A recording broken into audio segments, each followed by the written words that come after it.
gentlemen, it's Canadiens time.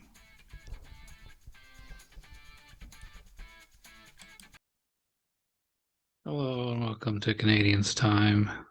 There's been a lot happening, though not much good when it comes to the Canadiens. A lot more injuries, and what can you say? It's just injury after injury, and you got to think that in future seasons there's not going to be this string of bad luck that has befallen the Montreal Canadiens, and if they can put together a team that isn't this injured, they'll be likely able to find a lot more success. But also the team that is being iced is having some struggles towards the end of the season. And as the Red Wings game was not an enjoyable experience for me or probably many watching, Mark Dumont had his take on it. He said, and I quote, "Nick Suzuki never gives up, and Mike Matheson plays every shift as if it were Game 7 of the Stanley Cup Finals, which is what you'd expect from the leaders of the team. Brendan Gallagher and Jake Evans are known for giving their all in most shifts, but that's just about where the list ends." So very, very critical of the team's efforts. And then he also pointed out that Caden Primeau had to deal with defenders not doing their jobs last night.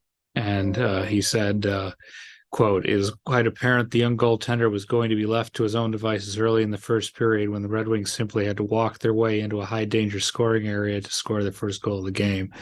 And Dumont goes on to provide example after example of defenders letting Primeau down. So now Primeau has his own issues in goaltending, but there did seem to be some defensive issues there, and that's most unwelcome.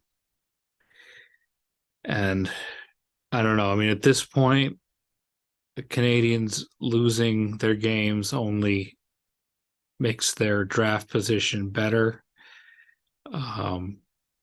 But it would be nice for them to be competitive in the games they're playing, and they haven't seemed to be competitive in the last few, and it's been very unfortunate.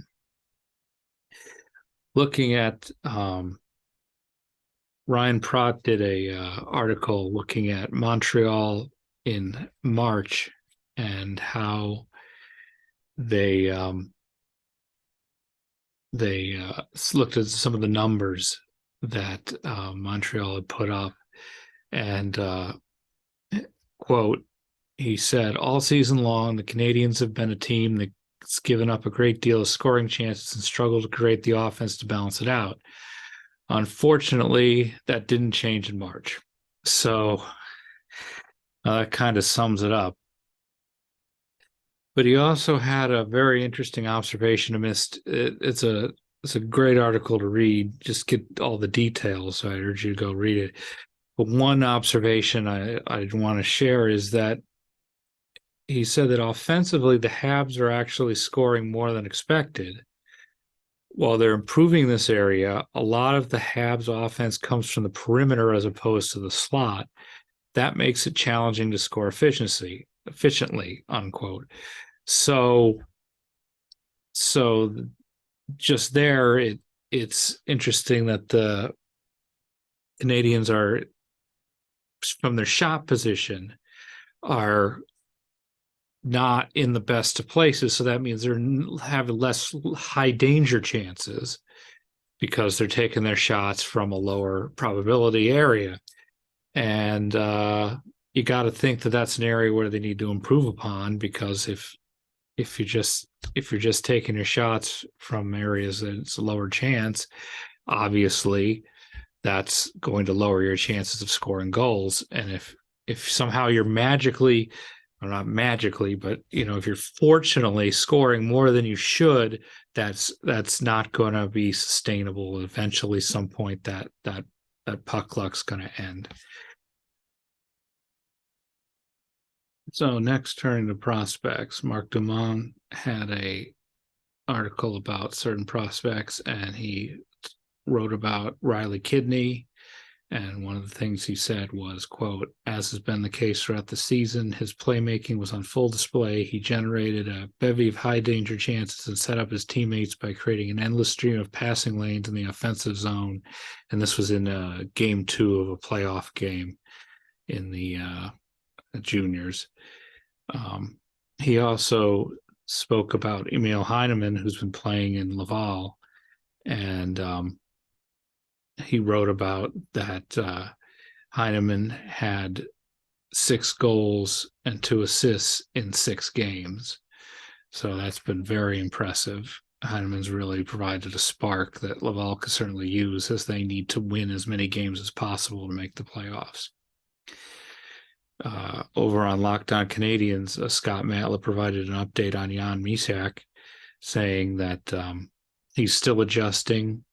He described his NHL ceiling as lower, but he's still learning. He's a growing project, and but he's not worried because there is time, in Matla's words.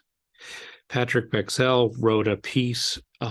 He got Adam Engstrom's coach's perspective about the player, and I'm not going to paraphrase any of that. I'm just going to suggest you go and find it and take a read, get the whole story.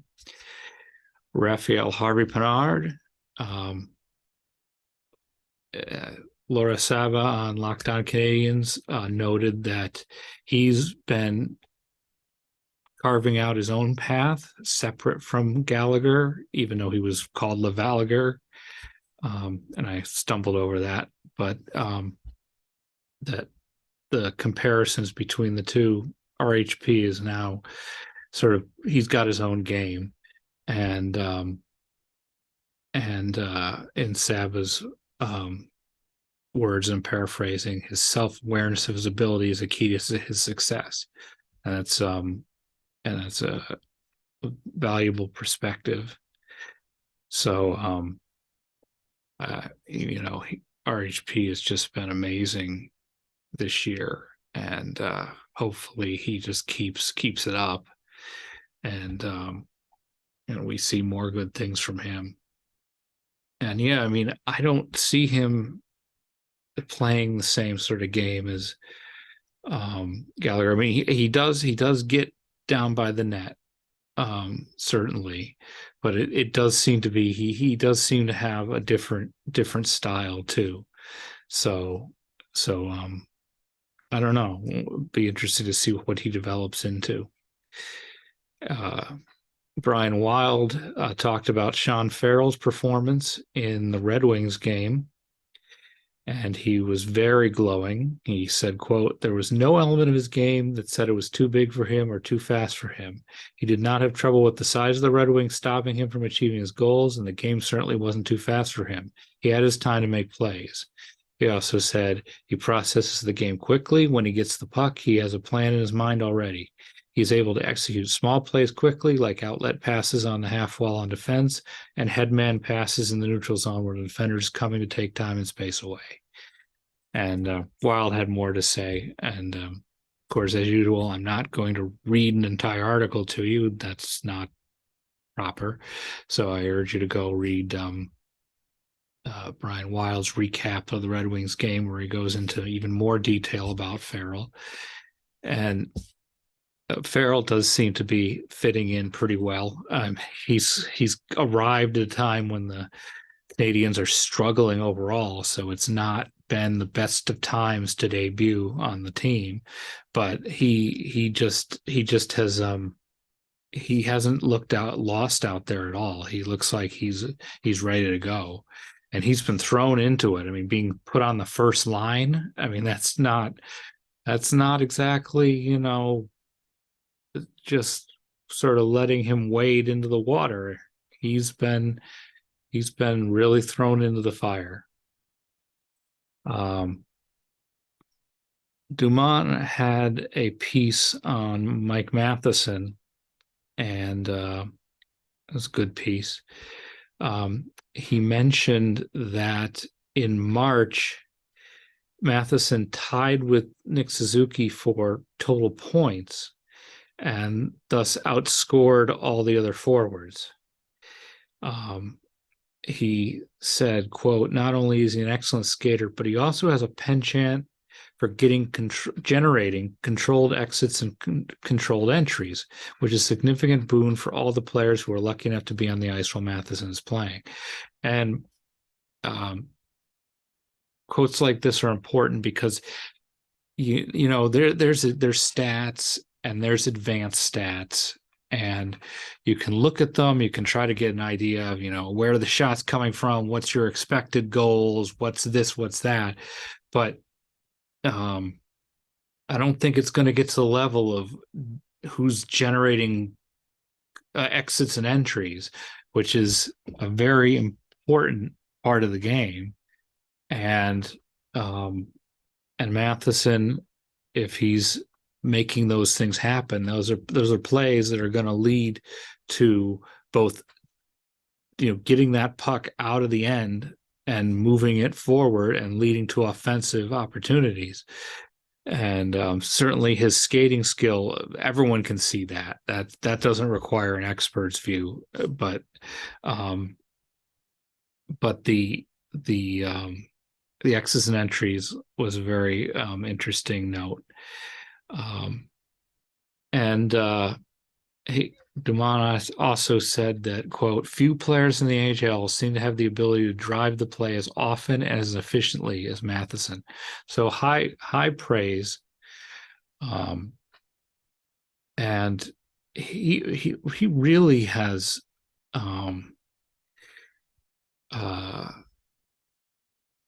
he's really grown into a leader, and that was the point of Dumont's article.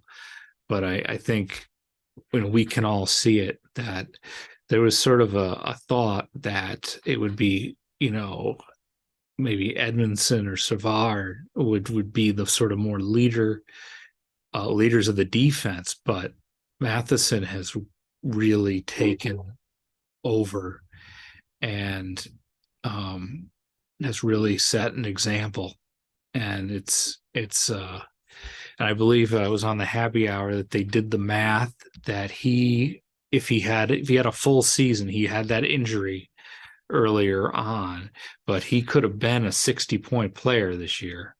And so it's just quite a pickup. Kent Hughes should be commended for managing to swing that trade. I mean, just such a valuable player they got in return for Petrie and Poehling. Over on the goaltending side, Jakub Dobeš was picked up out of Ohio State. He had, as according to Locked On Canadiens, he's 6'4", 201 pounds, has a .918 save percentage during his college career. And they're going to see what he can do now in the next level. May take him some time to develop, as it seems to take all these goalies time to develop. Laura Saba posited that they might trade Jake Allen or Caden Primeau depending on how Dobeš plays.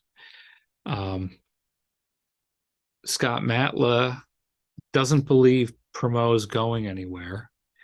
So that's an interesting there's interesting divergence of opinion there among the hosts.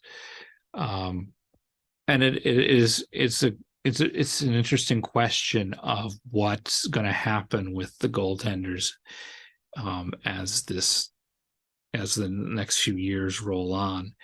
And because Primeau is still, you're not sure what you have in Primeau. And on that note, Trege Wilson wrote a piece specifically talking about the need to give Primeau time to develop, like Sam Montembeault was given time to develop. And as he says in the lead into the piece, he says that His recent performances have been inconsistent. With that said, the Canadiens must be patient with Primeau and allow him to develop his skills over time. One player that they can look to as an example is Sam Montembeault, former goaltender for the Florida Panthers and current starter for the Canadiens. And yeah, Montembeault spent a great deal of time playing in Springfield, at the time Florida's affiliate, and didn't was not looking like he was going up to become the next big thing for Florida, if I remember correctly, and by all means correct me if I'm wrong. And certainly when he came over to the Canadiens, I mean, certainly last year he looked very rough in his playing in the NHL. So, but now he seems to be a very competent NHL goalie. And so Wilson outlines in detail his argument. So I urge you to read the piece. But it's important to be patient. And that is not a position I necessarily held before. But it's actually I was actually reminded of the Need to Be Patient by Beth of the Happy Hour, and then seeing Wilson's piece also kind of hammered it home that you got to give these goalies time to develop. And so it's just it takes time. And I think I'm not an expert in anything, that's abundantly clear, but it does seem to me, just in the eye test, that Primeau is playing better than he did play last year, and that it's not the chaos that existed. I mean, the Canadiens aren't necessarily playing better in front of him, which is making things not great. But I just feel that he just wasn't having a good time last year. But goaltending experts, by all means, can write in and tell me where I'm totally wrong about his positioning or his handling of the glove or whatever, and I will gladly eat crow. Another topic is, of course, Pierre-Luc Dubois. Are they going to trade for him? Elliot Friedman, such as it is, believes there's a very good chance, 95% he said, that he's going to Montreal. To me, the way I feel with my outlook in life is that doesn't mean anything, because that 5% is 5%. And that's a lot of percentage points. So I don't feel confident in that that he's coming. And I'm just not sure. And now they talked about on Locked On Canadiens. Laura Sabas said at least have the conversation if there's a reasonable return to go back. Scott Matla believes that the return would probably be cheaper than expected. So for what he describes as a top 6 NHL center. And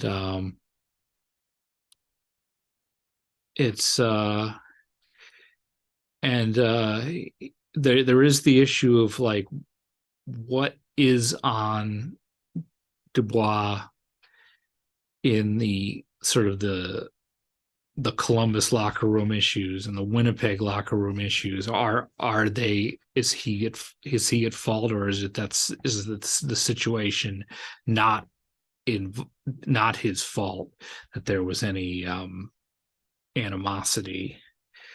And it's tough to know. That's a concern, but it's hard to know what is what. So given that, and of course then you have the scenario of maybe you don't trade, maybe you wait for, Dubois to become a UFA and then go from there. I don't know. I mean, to me, if you want him, you should trade for him, because if he becomes a UFA, then who knows? And next thing you know, he's going to freaking Carolina, something like that. So I say, if you're going to get him, make the trade, even though you got to give up assets. But the Canadiens have assets, so if he's just this valuable piece you want, go get him and don't leave stuff up to chance.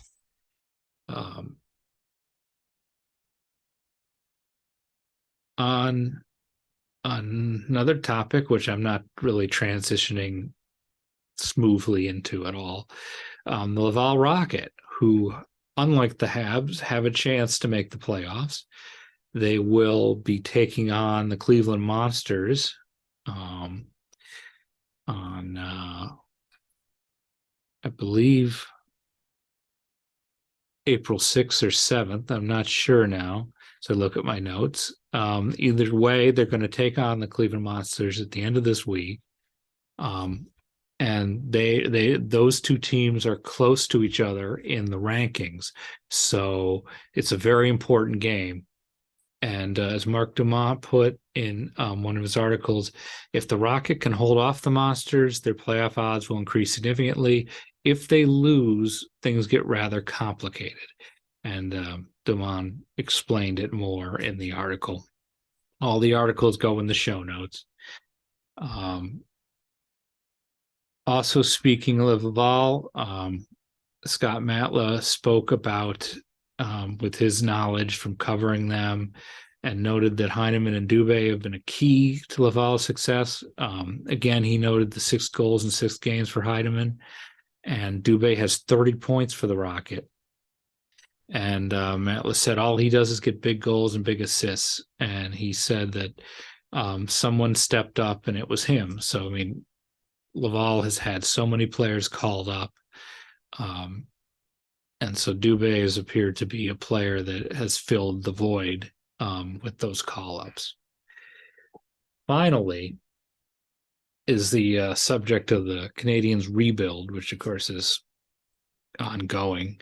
And of course, if you want the best place to hear about the Canadiens rebuild is to listen to the build by Ian Boisvert.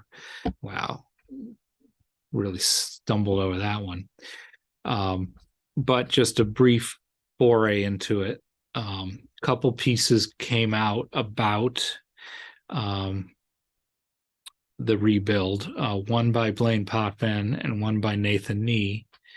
And Potvin described the rebuild as a puzzle and what the pieces of the puzzle needed to be. And Nee interviewed Jack Hahn, and about the just sort of what Hahn saw as the just sort of to analyze the team. And both pieces were interesting. I'm just going to throw a quote from each in there and then urge you, as usual, to go read the full thing. Potvin said, they are methodically building the foundation using a modern draft and develop approach. This means that patience will be required from the fan base. It will take at least 2 more seasons of missing the playoffs, drafting high picks, and developing their prospects before the club will become a playoff contender, let alone a true Stanley Cup contender. And then he says, here's a look at what they have to do to become competitive. And then he goes on and he talks about the pieces they need, and he talks about the culture that needs to be built. So that's an interesting. It's interesting though that he's basically says it's going to take 2 more seasons in his view. In the Nathan Nee piece, Hahn wrote or said, what's really interesting about the Montreal Canadiens currently is they are not only embracing a lot of what other teams are doing, moving towards a possession game and emphasizing player development, but they're also interested in doing some big picture things in a slightly different way.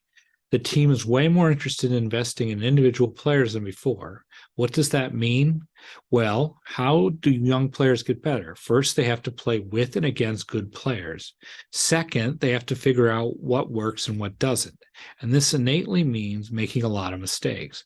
I look at this team now and see a team that tries to find future positives in these mistakes rather than focusing on the immediate negatives. Martin St. Louis is way more interested in letting his players express themselves, and I think he would rather see good process than get a good result. So there's sort of they're different parts of the puzzle, as it were, not just who you're putting into the team and the culture, but who's playing and what is expected of them playing. And of course, Martin St. Louis was quoted as saying that that they want their players to develop, and that may sometimes be at odds with winning the game. And so it is interesting that and so that does this, making the mistakes does sort of fall into the line of, well, while they're making mistakes, they may be losing games because they're making mistakes and they're developing.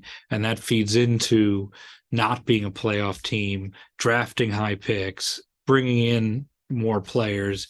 But also, if you're drafting high picks, you're bringing in inexperienced players who are going to make mistakes. And so the cycle kind of continues for a while. And that's just interesting. So that's all I got this week. That's all.